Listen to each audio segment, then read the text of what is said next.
approximately last February, Jane Mangle and I, another person who hasn't raised her hand, were out here hiking, snowshoeing or something, and we went, what a nice lake. And it has a porta potty. And it has a parking lot. I wonder if we could go there and use it. So we looked at the sign, it said County of Kings. We went, County of Kings. So Ruth, who was just talking, Ruth and I made an appointment to go to see the people at the County of Kings.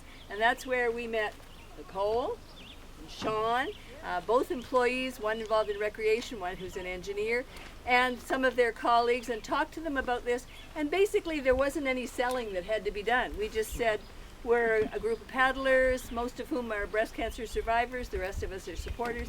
We don't have a lake to paddle in anymore. Could we possibly use this one? And we kind of went, yeah, probably. We'll talk about it. It was a pretty welcoming thing. Within 3 days, I had an email saying, sure. I went, well, that's pretty cool. So I thought it might be more complicated. This is all owned by Nova Scotia Power, but managed by the County of Kings.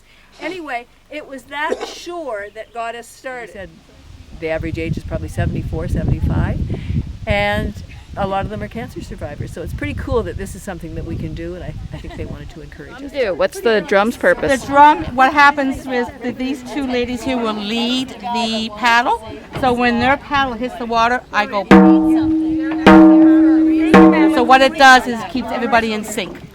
So you're not going to play Uptown Funk for me? Sorry, no, I can't tonight. I'm just at the one beat tonight. What's it like to be in that boat, to be one of the 22 people moving that boat across the lake? It's fabulous. It's just fabulous.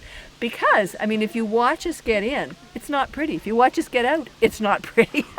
There are people with lots of issues that come along with aging. And so it's tricky. We have to figure out how to lower ourselves, get in there and figure out how to work with our sacroiliacs and our bad knees and whatever else.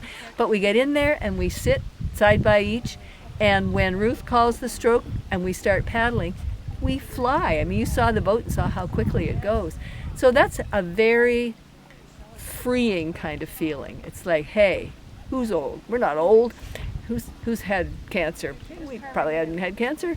And so it's a wonderful, wonderful feeling. And it's a perfect time of year.